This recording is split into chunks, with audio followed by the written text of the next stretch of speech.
na safari ya ukombozi wa nchi yetu imekuwa ngumu kwa sababu watu hamko serious. Yani inakuwa kama siasa ni kitu cha mlipuko wakati wa kampeni. Kampeni zikiisha na watu wanalegea, wanaridhika. Tumekuwa na tabia ya kuhusudu na kuabudu viongozi. Tunawasujudu viongozi. Tunasahau sana watu wa Tanzania kwamba siasa ni maisha. Kwamba usiangalie siasa kama burudani. Siasa ni maisha yako.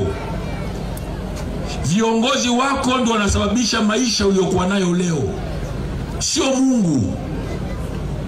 Wanasiasa na siasa ndio inaamua elimu yako leo. Wanasiasa na siasa ndio imeamua leo wewe ukaisha darasa la 7. Wanasiasa na siasa ndio wamekunyima wewe elimu ya chuo kikuu. Wanasiasa na siasa leo ndio wanaamua utembee barabara ya vumbi badala ya barabara ya lami. Siasa ni maisha yetu.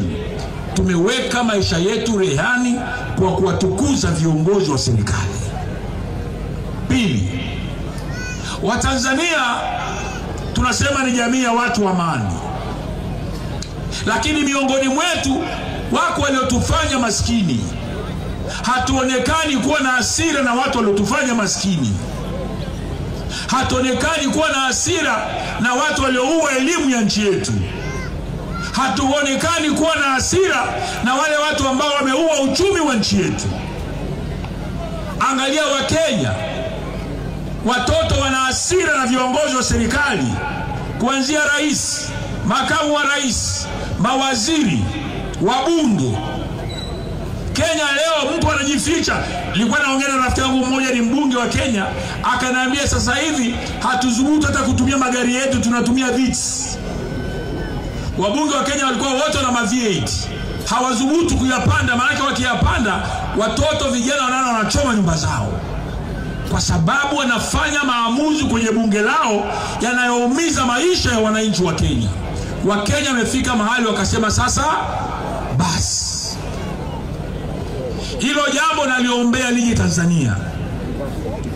Naliombea sana Mungu liwape vijana wa Kitanzania hasira, ujasiri, tuanze kutambua kwamba wanaosababisha ujinga wetu, umasikini wetu, kufeli kwetu na njaa zetu ni viongozi na viongozi wa serikali. Na askari wananisikia. Juzi nilikuwa Usangi siku ya Jumapili. Usangi, wilaya ya Mwanga. Wananchi wanalalamika. Wana shule ina watoto 840.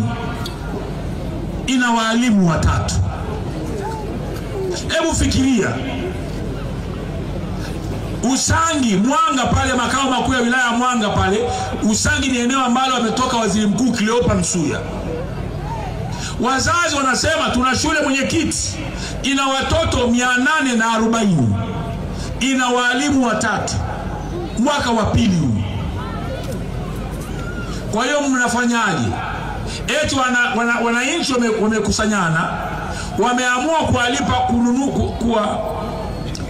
kuajiri walimu wa mtaani, wanawachangia wao mshahara, wanawafundisha watoto wao.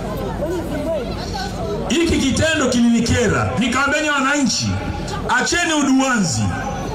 Haya mambo ndio nidhamu ya Watanzania ambayo inatupoza tunakuwa watu wajinga. Na viongozi wa serikali wanajua ujinga wetu, ndio sababu wanadharau.